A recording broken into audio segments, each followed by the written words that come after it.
ദൈവത്തിൻ്റെ പരിശുദ്ധമായ നാമത്തിന് സ്തോത്രം ചെയ്യുകയും സ്തുതിക്കുകയും ചെയ്യുന്നു. കർത്താവിൽ അനുഗ്രഹീതരെ, ദൈവത്തിൻ്റെ തിരുമുമ്പിലിരുന്നു കൊണ്ട് ഒരിക്കൽ കൂടി ഞാൻ ദൈവത്തിൻ്റെ വചനം നിങ്ങളുമായി പങ്കുവയ്ക്കുകയാണ്. ഇങ്ങനൊരു മുഖാന്തരത്തിലൂടെ ലോകത്തിൻ്റെ നാനാഭാഗത്ത്, വിവിധ രാജ്യങ്ങളിൽ, വിവിധ ഭൂഖണ്ഡങ്ങളിൽ, ചെറുതും വലുതുമായിരിക്കുന്ന സാഹചര്യങ്ങളിൽ ദൈവത്തിൻ്റെ വചനം കേൾപ്പാൻ ഓരോ ദിവസവും താല്പര്യം കാണിക്കുന്ന പ്രിയപ്പെട്ടവർക്ക് വേണ്ടി ഒരുക്കിയെടുക്കുന്ന ദൈവത്തിൻ്റെ ആത്മീക ദൂത് കർത്താവ് എനിക്ക് തരുന്നത് നിങ്ങളോട് ഓരോ ദിവസവും പങ്കുവെക്കുന്നതിൽ അതീവ സംതൃപ്തനാണ് ഞാൻ. അതിനായി ദൈവത്തെ ഒത്തിരി സ്തുതിച്ചുകൊണ്ട് ഈ വചനം തരികയും ഇതൊരു ശുശ്രൂഷയായി എന്നിൽ ഫലമേൽപ്പിക്കുകയും നിങ്ങൾക്കത് ഗുണീകരിക്കുവാനും അനുഗ്രഹിക്കപ്പെടുവാനും സർവശക്തന് ഇടയാക്കുന്നതോർത്ത് ദൈവത്തെ ഒത്തിരി സ്തുതിച്ചുകൊണ്ട്, ദൈവത്തെ പുകഴ്ത്തിക്കൊണ്ട്, കർത്താവിനെ വാഴ്ത്തി മഹത്വപ്പെടുത്തിക്കൊണ്ട് നിങ്ങൾക്കെല്ലാവർക്കും സ്നേഹാഭിവാദനങ്ങൾ അറിയിപ്പിച്ചുകൊണ്ട് ദൈവ വചനത്തിലേക്ക് നിങ്ങളുടെ ശ്രദ്ധയെ തിരിക്കുന്നു. യെശയ്യാ പ്രവചനത്തിലൊരു വാക്യം വായിച്ചുകൊണ്ടാണ് ഇന്ന് നാം ദൈവിക ചിന്തകൾക്ക് തുടക്കം കുറിക്കുന്നത്. യെശയ്യാ പ്രവചനം 49 അധ്യായം 16 വാക്യം ഞാൻ വായിക്കാം. യെശയ്യാ പ്രവചനം 49 അധ്യായം 16 വാക്യം. ഇതാ, ഞാൻ നിന്നെ എൻ്റെ ഉള്ളംകൈയിൽ വരച്ചിരിക്കുന്നു, നിൻ്റെ മതിലുകൾ എല്ലായ്പ്പോഴും എൻ്റെ മുമ്പിൽ ഇരിക്കുന്നു. ഞാൻ രണ്ടാമത്തെ ഭാഗം ഒന്നോടെ ആവർത്തിക്കാം. നിൻ്റെ മതിലുകൾ എല്ലായ്പ്പോഴും എൻ്റെ മുമ്പിൽ ഇരിക്കുന്നു. ദൈവം പ്രവാചകനിലൂടെ പറയുന്ന വാചകമാണിത്. യെശയ്യാ പ്രവചനത്തിന് പല മാനങ്ങളുണ്ട്, പല പ്രത്യേകതകളുണ്ട്. ദൈവം തൻ്റെ പ്രവാചകനിലൂടെ യേശുക്രിസ്തുവിനെ അവതരിപ്പിക്കുന്നു. ക്രിസ്തുവിനോട് പറയുന്നതായിട്ടുള്ള ഒത്തിരി പ്രവചനങ്ങളുണ്ട്. എന്നാൽ ദൈവത്തെ സ്നേഹിക്കുന്നവരോട് പറയുന്നതായിരിക്കുന്ന ചിന്തകളും ആലോചനകളും ദൂതുകളും പ്രവചനങ്ങളൊക്കെ യെശയ്യാ പ്രവചനത്തിനകത്തുണ്ട്. എന്തായാലും ഇത് ദൈവം തൻ്റെ ജനത്തോട് പറയുന്നൊരു പ്രവചന സൂക്തമാണ്. ദൈവം പറയുന്നു, നിൻ്റെ മതിലുകൾ എല്ലായ്പ്പോഴും എൻ്റെ മുമ്പിലിരിക്കുന്നു. മതിലുകൾ എന്ന പ്രയോഗം വേദപുസ്തകത്തിൽ അനേക ഭാഗത്ത് കാണാൻ കഴിയുന്നതാണ്. ഞാൻ പലപ്പോഴും പറഞ്ഞിട്ടുള്ളതുപോലെ ആലങ്കാരിക പ്രയോഗങ്ങൾ കൊണ്ട് ആത്മീകതയുടെ ഉന്നതമായിരിക്കുന്ന ചിന്ത നമുക്ക് തരാൻ വേണ്ടി ദൈവത്തിൻ്റെ വചനത്തിലൂടെ, എഴുത്തുകാരിലൂടെ ഒത്തിരി ദൈവം പരിശ്രമിച്ചിട്ടുണ്ട്. മതിലുകൾ എന്നതിന് വിവിധ തരത്തിലെ അർത്ഥങ്ങളുണ്ട്. പ്രധാനമായും രണ്ടർത്ഥമുണ്ട്. ഒന്ന്, സംരക്ഷണത്തിൻ്റെ ചിഹ്നമായി മതിലിനെ കാണിക്കാറുണ്ട്. ദൈവം മതിൽ കെട്ടുമെന്നും വേലി കെട്ടുമെന്നും മതിലില്ലാതെ എൻ്റെ ജനം തുറന്നു കിടന്നാൽ ഞാൻ തീമതലായിരിക്കാമെന്നും ഒക്കെ പറയുന്ന മതിൽ വേദപുസ്തകത്തിലൊരു വ്യാഖ്യാന വിഷയമാണ്, ഒരു പ്രഭാഷണ വിഷയം തന്നെയാണ്. എഗസ്കേൽ പ്രവചനത്തിലാകട്ടെ ആത്മീകമായി പറയുന്നു, ഇടിവിൽ നിന്ന് മതിൽ കെട്ടാൻ ഞാനൊരു പുരുഷനെ അന്വേഷിച്ചു. നെഹമ്യാവ് മതിൽ പണിത കാര്യമല്ലത്. പിന്നെയോ പ്രാർത്ഥന കൊണ്ട് മതിൽ കെട്ടാൻ. മതിലെന്ന വാക്കിന് വേദപുസ്തകത്തിൽ അനേക അർത്ഥമുണ്ട്. ദാവീദിൻ്റെ ആളുകൾ കാട്ടിലായിരുന്നപ്പോൾ നാബാലിൻ്റെ ആട്ടിടയന്മാർ ഒരു പ്രത്യേക വിഷയത്തോടുള്ള ബന്ധത്തിൽ അബീഗയിലിനോട് പറയുന്നൊരു വാക്കുണ്ട്. ദാവീദിൻ്റെ ഭൃത്യന്മാർ കാട്ടിൽ ഞങ്ങളായിരുന്നപ്പോൾ ഞങ്ങൾക്കൊരു മതിലായിരുന്നു എന്ന്. അപ്പം മതിലെന്ന വാക്കിന് ഭയങ്കരമായിരിക്കുന്ന അർത്ഥമുണ്ട്. യിരെമ്യാവിനോട് ദൈവം പറയുന്നത് എന്താ? ഞാൻ നിന്നെ ഈ ദേശത്തിന് മതിലാക്കി വെച്ചിരിക്കുകയാണ്. ഒരു ഒറ്റയാനെ ദൈവം മതിലാക്കി. മതിലെന്ന ആ വലിയ മനുഷ്യനറിയാവുന്ന വാക്കിന് വേദപുസ്തകത്തിൻ്റെ അർത്ഥത്തിൽ അഗാധമായിരിക്കുന്ന അർത്ഥം കൊടുത്തിട്ടുണ്ട്. ഇത്രയും ഞാൻ പറഞ്ഞത് മാത്രം കൂട്ടിപ്പറക്കി ചിന്തിച്ച് പ്രാർത്ഥിച്ച് മുഴങ്കാലുമേലിരുന്ന് ദൂതൊരുക്കിയാൽ ഒരു പ്രസംഗത്തിന് ശക്തമായ ദൂത് അതിനകത്തുണ്ട്. മതിലെന്നതൊരു പ്രഭാഷണ വിഷയം തന്നെയാണ്. എന്നാൽ മതിലിനൊരു മറുവശമുണ്ട്. ഇവിടെ ദൈവത്തിൻ്റെ മതിലുകൾ, അത് നമുക്ക് സുരക്ഷിതത്വം തരുന്നതാണ്. ദൈവം കെട്ടുന്ന വേലി, ദൈവം പണിയുന്ന മതിൽ, ദൈവം പണിയിപ്പിക്കുന്ന മതിൽ, ദൈവമായിരിക്കുന്ന മതിൽ. അങ്ങനെ നമ്മൾ ഈ മതിലിനെ തന്നെ വിവേചിച്ച് ഡിവൈഡ് ചെയ്ത് പരിജ്ഞാനത്തോടു കൂടി കൈകാര്യം ചെയ്യണം. എന്നാൽ ഇവിടെ പറഞ്ഞിരിക്കുന്നത് ദൈവം മതിലാകാമെന്നോ ദൈവത്തിൻ്റെ മതിലാകാമെന്നോ അല്ല, നിൻ്റെ മതിലുകൾ എന്ന് മനുഷ്യനോട് പറയുകയാണ്. ഇസ്രായേൽ ജനതയോട്, അതല്ലെങ്കിൽ ദൈവമക്കളോട് പറയുകയാണ്, നിൻ്റെ മതിലുകൾ. ഞാൻ കെട്ടിയ മതിലല്ല, ഞാൻ കെട്ടിപ്പിച്ച മതിലല്ല, നിൻ്റെ മതിലുകൾ. മതിലിന് രണ്ടാം അർത്ഥമുണ്ടെന്ന് ഞാൻ പറഞ്ഞല്ലോ. തടസ്സങ്ങൾ, ദുർഘടങ്ങൾ, കാര്യങ്ങളെ തടയുന്ന അവസ്ഥകൾ, അതിന് മതിൽ എന്നർത്ഥം വരും. ഇവിടെ പറഞ്ഞിരിക്കുന്നത് തടസ്സങ്ങൾ ആകുന്ന മതിലുകളാണ്. അതുകൊണ്ടാണ് നിൻ്റെ മതിലുകൾ എന്ന് പറയുന്നത്. ഞാനങ്ങനെ കൃത്യമായി പറഞ്ഞത് ഒരു വ്യാഖ്യാന പുസ്തകം നോക്കിയല്ല. ഈ യെശയ്യാ പ്രവചനം 49 അധ്യായത്തിലെ മുകളിലേക്കുള്ള വാക്യങ്ങൾ നോക്കുമ്പോൾ തന്നെ, ഇവിടുത്തെ ജനത്തിൻ്റെ സംഭാഷണം നോക്കുമ്പോൾ തന്നെ മനസ്സിലാക്കാൻ പറ്റും. 14-15 വാക്യങ്ങളൊക്കെ നോക്കിയാൽ മതി. അവിടെ എഴുതിയിരിക്കുന്നു, സിയോനോ, യഹോവ എന്നെ ഉപേക്ഷിച്ചു, കർത്താവ് എന്നെ മറന്നു കളഞ്ഞു എന്ന് പറയുന്നു. അപ്പോൾ ജനത്തിൻ്റെ ആ സമയത്തെ മനോഭാവം ഇതാണ്. ജനം ദൈവത്തോട് പ്രതികരിക്കുന്നു, അല്ലെങ്കിൽ ജനം ദൈവത്തെക്കുറിച്ച് പറയുന്നു, ദൈവം ഞങ്ങളെ പണ്ടേ മറന്നു, ദൈവം ഞങ്ങളെ ഉപേക്ഷിച്ചു. സിയോൻ എന്ന് പറയുന്നത് ദൈവത്തിൻ്റെ ജനത്തെ ഉദ്ദേശിച്ചുകൊണ്ടാണ്.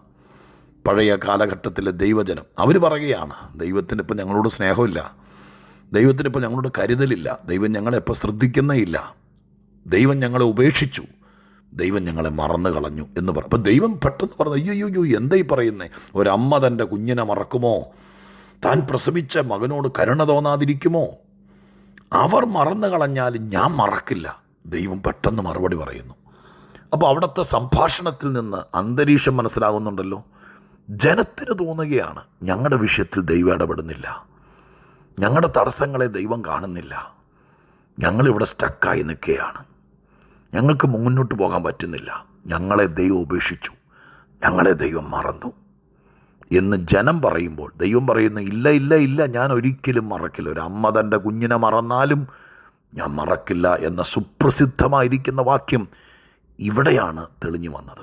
അതിനുശേഷമാണ് ദൈവം പറയുന്നത്, ഞാൻ നിങ്ങളെ എൻ്റെ ഉള്ളം കയ്യിൽ വരച്ചിരിക്കുക. അതിനുശേഷം പറയുകയാണ്, മക്കളെ, നിൻ്റെ മതിലുകളെല്ലാം എൻ്റെ മുമ്പിലിരിക്കുന്നു. പശ്ചാത്തലം മനസ്സിലാക്കിക്കൊണ്ട് വാക്യം ശ്രദ്ധിച്ചെങ്കിലേ നമുക്ക് അർത്ഥപൂർണത കിട്ടുകയുള്ളൂ. അല്പമെങ്കിലും വചനം ഗ്രഹിപ്പാനുള്ള ആത്മാർത്ഥതയുള്ള ആളുകൾക്ക് ഞാൻ ഇത്രയും പറഞ്ഞതുകൊണ്ട് കാര്യം മനസ്സിലായി കാണുമെന്ന് വിചാരിക്കുകയാണ്. ഇവിടെ പറയുന്ന മതിലുകൾ, ജനത്തിൻ്റെ പ്രശ്നം എന്താ? ഇവരുടെ മുമ്പിൽ എല്ലാത്തിനും അങ്ങ് തടസ്സമാണ്. ഇവർക്ക് മുന്നോട്ട് പോകാൻ പറ്റുന്നില്ല. ഒന്നിനും ഒരു തടസ്സവും ഇല്ല. ചെല്ലുമ്പോഴേക്കും വാതിലുകൾ തന്നെ തുറക്കുന്നു, ചെല്ലുമ്പോഴേക്കും കാര്യം നടക്കുന്നു, ചെല്ലുമ്പോൾ സ്വീകരിക്കാൻ ആൾ നിൽക്കുന്നു, പെട്ടെന്ന് പണികാര്യങ്ങൾ നടക്കുന്നു, പെട്ടെന്ന് കാശിൻ്റെ കാര്യം നടക്കുന്നു, കൊച്ചിന് വിസ കിട്ടുന്നു, ചെല്ലുമ്പോൾ ജോലി കിട്ടുന്നു. ഇങ്ങനെയൊക്കെ ആണെങ്കിൽ തടസ്സം എന്ന് പറയുന്ന ഒന്നില്ലല്ലോ. പക്ഷേ വാതിലുകൾ മുട്ടിയിട്ട് വാതിൽ തുറക്കാതെ, പരീക്ഷ എഴുതിയിട്ട് പരീക്ഷയ്ക്ക് ജയിക്കാതെ, പലരോട് ചോദിച്ചിട്ട് കാര്യം നടക്കാതെ, കൈ നീട്ടിയിട്ട് പോലും ഒരു കാര്യത്തിന് നടത്തിപ്പില്ലാതെ, കാൽച്ചുവടുകൾ മുന്നോട്ട് വയ്ക്കാൻ പറ്റാത്തൊരു പരിസ്ഥിതി വരുമ്പോൾ സാധാരണ ആത്മീക ഭാഷയിൽ പറയുന്നതാണ് തടസ്സം. മതിലുകൾ, മുമ്പോട്ട് പോകാൻ പറ്റാത്ത വൻ മതിലുകൾ. ആ തടസ്സത്തിൻ്റെ മുമ്പിൽ ഈ ജനം നിൽക്കുകയാണ്. അങ്ങനെ വേണം ഇത് മനസ്സിലാക്കാൻ.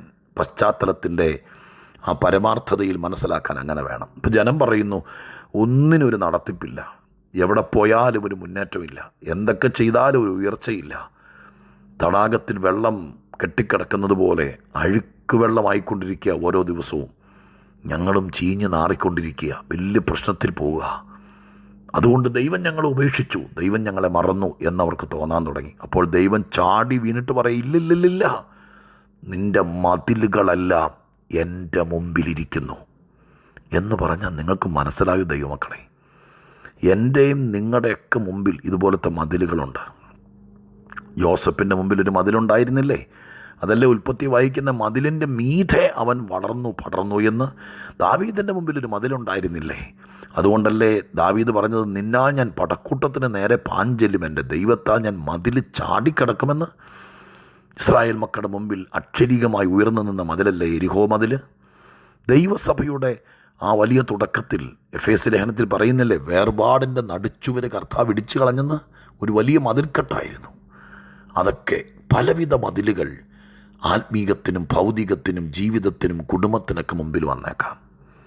ഇപ്പം ഈ മതിൽ തലയെടുപ്പോടെ നിൽക്കുമ്പോൾ നമുക്ക് ആകപ്പാടെ പ്രയാസമാകും, നമുക്ക് അപ്പുറത്തേക്ക് പോകാൻ പറ്റാതെയാകും.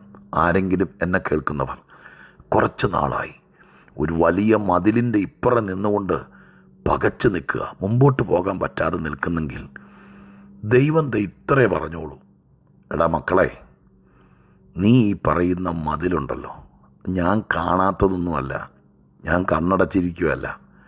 നിൻ്റെ തടസ്സങ്ങൾ, നിൻ്റെ ദുർഘടങ്ങൾ, നിൻ്റെ വഴിമുടക്കുന്ന പ്രശ്നങ്ങൾ, നിൻ്റെ മതിലുകൾ എല്ലാം എൻ്റെ മുമ്പിലുണ്ട്. ഞാൻ കാണുന്നുണ്ട്, എൻ്റെ മുമ്പിലുണ്ട് എന്ന് പറഞ്ഞാൽ ദൈവം അത് നിരീക്ഷിക്കുന്നുണ്ട്, ദൈവം അത് കണ്ടിട്ടുണ്ട്, ദൈവം അത് ശ്രദ്ധിച്ചിട്ടുണ്ട്. നോക്കൂ പ്രിയപ്പെട്ടവരെ, മുമ്പോട്ട് പോകേണ്ടവരാണ് നമ്മൾ. മുമ്പോട്ട് പോകാതിരിപ്പാൻ എവിടെയെങ്കിലും ഈ ലോകമോ ഈ ലോകത്തിൽ ഭരിക്കുന്ന ദുഷ്ടശക്തികൾ, ആത്മീകമാണ് ഞാൻ പറഞ്ഞത്, ഈ ലോകത്തെ വാഴുന്ന ലോകത്തിൻ്റെ പ്രഭു എന്ന് യേശു പരിചയപ്പെടുത്തിയ പൈശാചിക ശക്തികൾ നിങ്ങൾക്ക് മുമ്പിൽ മതിൽ കെട്ടിയിരിക്കുന്നെങ്കിൽ, നിങ്ങളെ ഇനി ഒരു സ്റ്റെപ്പ് മുന്നോട്ട് വെക്കാതിരിക്കത്തക്ക രീതിയിൽ വൻ മതിലുകൾ പണിതിരിക്കുന്നെങ്കിൽ, സ്വർഗം ഇത്രയും പറഞ്ഞാൽ മതി, സമാധാനപ്പെടാമോ? ദൈവം കണ്ടില്ല, ദൈവം അറിയുന്നില്ല, ദൈവം മറന്നു, ദൈവം വിട്ടു എന്നൊന്നും പറയരുത്. ദൈവം മറുപടി പറയുന്നു, ഞാൻ കാണുന്നുണ്ട്, ഇവിടെ ഇരുന്നുകൊണ്ട് ഞാൻ കാണുന്നുണ്ട്. നിൻ്റെ മുമ്പിലെ തടസ്സങ്ങൾ, നിന്നെ ചലിപ്പിക്കാതെ കെട്ടിവെച്ചിരിക്കുന്ന മതിലുകൾ, അതെല്ലാം എൻ്റെ മുമ്പിലുണ്ട്. ഞാനിങ്ങനെ പറഞ്ഞു നിർത്തട്ടെ. നിൻ്റെ തടസ്സങ്ങൾ, എന്നെ മതിലിനെ വ്യാഖ്യാനിക്കുക, നിൻ്റെ ദുർഘടങ്ങൾ, നിനക്കെതിരെ നീ മുമ്പോട്ട് പോകാതിരിപ്പാൻ ആരൊക്കെയോ കെട്ടിപ്പണിത് വെച്ചിരിക്കുന്ന തടസ്സം, വേലിക്കെട്ടുകൾ, അത് മുഴുവൻ ദൈവത്തിൻ്റെ മേശപ്പുറത്ത്, ദൈവത്തിൻ്റെ കൺമുമ്പിൽ, ദൈവത്തിൻ്റെ ഫയലിനകത്ത് നിൻ്റെ പ്രശ്നങ്ങൾ, നിൻ്റെ തടസ്സങ്ങൾ വന്നിട്ടുണ്ട്. ദൈവത്തിൻ്റെ മുമ്പിലെത്തിയിട്ടുണ്ട്. ദൈവത്തിൻ്റെ മുമ്പിലെത്തിയ ഒരു പ്രശ്നം പോലും പരിഹരിക്കപ്പെടാതിരിക്കുകയില്ല. മതിൽ ഈ വാക്യത്തിനകത്ത് ഒരു പ്രശ്നമാണെങ്കിൽ അത് ദൈവം പറയുന്നു, എൻ്റെ മുമ്പിൽ, എൻ്റെ ശ്രദ്ധയിൽ, എൻ്റെ കണ്ണിൽ പെട്ടിട്ടുണ്ട്. ദൈവത്തിൻ്റെ മുമ്പിൽ, ദൈവത്തിൻ്റെ കണ്ണിൽപ്പെട്ട വിഷയം, ദൈവത്തിൻ്റെ ശ്രദ്ധയിൽപ്പെട്ട വിഷയം, എനിക്ക് തോന്നുന്നില്ല ഇനി ആ മതിലായിട്ട് അവിടെ നിൽക്കുമെന്ന്. ദൈവം ശ്രദ്ധിച്ചിട്ടുണ്ട് ആ മതിലിനെ, ദൈവം കണ്ടിട്ടുണ്ട് ആ മതിലിനെ, ദൈവം അതിൻ്റെ അളവും തൂക്കവും പൊക്കവും ഒക്കെ കൃത്യമായിട്ട് എടുത്തിട്ടുണ്ട്. ഇനി ആ മതിലിനവിടെ നിലനിൽപ്പില്ല, ഇനി അത് കാണില്ല. ധൈര്യമായി പറഞ്ഞു, എൻ്റെ മുമ്പിലെ തടസ്സങ്ങളെ എൻ്റെ ദൈവം കണ്ടിട്ടുണ്ട്. എൻ്റെ സകല തടസ്സങ്ങളെയും എൻ്റെ മുമ്പിലായിരുന്നു ഇരുന്നത്, പക്ഷേ ഇപ്പോൾ അത് എൻ്റെ ദൈവത്തിൻ്റെ മുമ്പിലായിരിക്കുന്നത്. മനസ്സിലായോ? എൻ്റെ മുമ്പിലാണ് തടസ്സങ്ങൾ വന്നത്, പക്ഷേ ദൈവം അത് ദൈവത്തിൻ്റെ മുമ്പിലേക്ക് നീക്കി വെച്ചിട്ടുണ്ട്. ബാക്കി ദൈവം ചെയ്യട്ടെ. ഞാൻ പ്രാർത്ഥിക്കുക. പരിശുദ്ധ ദൈവമേ, ഞങ്ങളുടെ സ്വർഗീയ പിതാവേ, സർവശക്തനായ ദൈവത്തിൻ്റെ തിരുമുമ്പിലിരുന്നു കൊണ്ട് ആയിരക്കണക്കിന് ആളുകളോട് ആത്മാവിൽ പ്രസംഗിക്കുന്ന ആവേശത്തോടെ ഞാൻ ഈ ദൂത് ദാവീദിൻ്റെ കവണയിൽ നിന്ന് കല്ല് തെറിച്ചു പോകുന്നത് പോലെ യേശുവിൻ്റെ നാമത്തിൽ ഞാൻ ഇവിടെ നിന്ന് അയക്കുക. സ്വർഗസ്ഥനായ ദൈവമേ, ആരുടെയൊക്കെയോ മുമ്പിൽ മനുഷ്യർക്ക് മാറ്റാൻ കഴിയാത്ത പടുകൂറ്റൻ മതിലുകൾ, നിയമം കൊണ്ടോ കോംപ്രമൈസ് കൊണ്ടോ സ്നേഹം കൊണ്ടോ പൊളിച്ചു മാറ്റാൻ പറ്റാത്ത ചില തടസ്സങ്ങൾ, ചില മതിലുകൾ, അതെൻ്റെ ദൈവത്തിൻ്റെ കണ്ണിൽപ്പെട്ടിട്ടുണ്ട്, ശ്രദ്ധയിൽപ്പെട്ടിട്ടുണ്ട്, അങ്ങയുടെ മുമ്പിൽ വന്നിട്ടുണ്ട്. ഇത് വിശ്വസിക്കുന്ന ദൈവമക്കൾക്ക് ഇനി ആ മതിലൊരു തടസ്സമായി നിൽക്കരുതേ. പ്രാർത്ഥിച്ചതിന്മേ ജയമെടുക്കുന്നു. ദൈവം അനുഗ്രഹിക്കണം. ഈ ദൂത് ഫലിക്കണമേ. യേശുവിൻ നാമത്തിൽ പ്രാർത്ഥിക്കുന്നു. കേൾക്കണമേ സ്വർഗീയ പിതാവേ. ആമേൻ.